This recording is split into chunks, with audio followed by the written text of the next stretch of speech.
Welcome back to this special Earth-friendly edition of Family Focus.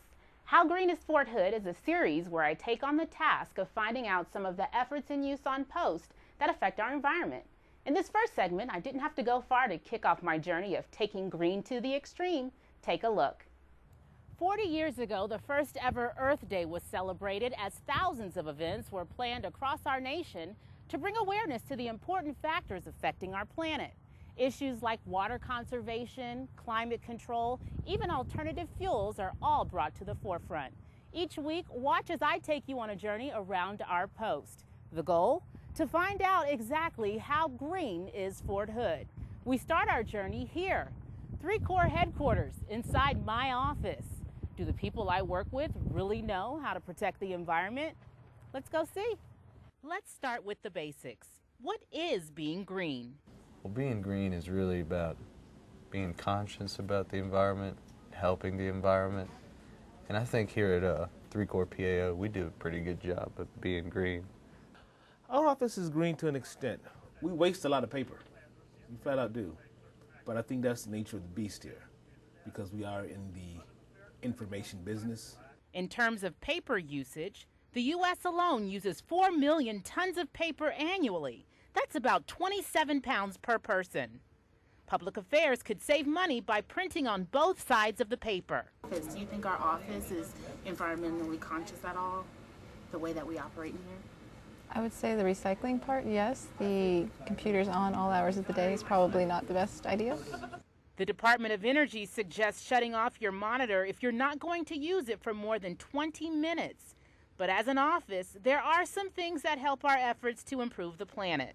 Well, the huge recycling bins for one thing. And one thing we could do is turn off our computers a lot more. An ongoing trend which hasn't faded in the Office of Public Affairs is the purchasing of bottled water. So what do you do with the bottles afterwards? Do you refill them with tap water? Do you recycle them? Do you throw it away? I'll throw it away. I'll recycle the bottle. Wait, which one? You throw it away or you recycle it? I'll throw it away. Okay, do you recycle at all? Oh, absolutely. What do you recycle? Bottles. Reporting from Fort Hood, Angie Malone, 3 Corps Public Affairs. Thanks to the public affairs staff here for participating in that piece. Remember, you should use a refillable plastic container for drinking water rather than purchasing bottled water. Also, be sure to recycle old batteries, cell phones, and electronic waste. Fort Hood's America Recycles Day event is just around the corner on November 15th. We continue to shine the light on the environmental upgrades on post as I take a look at the new Army Green, Army Strong effort on wheels. Watch the all-new low-speed electric vehicle. This is not a smart car. It's a low-speed electric vehicle, 100% electric and built in Wisconsin. The LSEVs are a major effort in the Army's mission to go green, and Fort Hood has 52 of them. They are replacing fuel-operated vehicles. For every one that we got, we're trading it out for a carry-all, a pickup truck, a sedan, etc. They are going to be distributed out to the units. They have a 2-speed switch, turtle and the rabbit for slow and high speed. They do have a low beam and a high beam for headlights. You'll have a solid green light lit up over here showing you that it's at a full charge. There's also another gauge right up below the heater up in the front that while you're accelerating, that gauge will drop down and show you where your battery is sustained at the time you're driving it. The vehicles are available for consumer usage, but at the Great Place, they're used for official business only.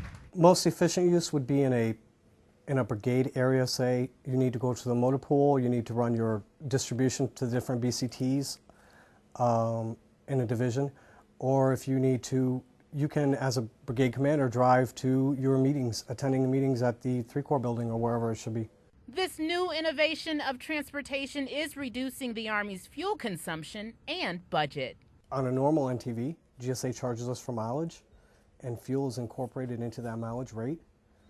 With the LSEVs, you're charged one standard monthly rate. You don't have to pay for mileage. While the vehicles have only been in use on post for less than a year, it was only right to take a test drive. All right. Do I push the brake or can I do it? We can go ahead and Okay. we've switched it to rabbit. Here we go. Going fast. 25. It was a smooth and relaxed ride. But of course, there are a few setbacks to using an electric car. For us here at Fort Hood, we weren't able to travel on any roadway past Clear Creek due to the mileage increase. We currently don't have enough charging stations built on the installation. This may pose a problem.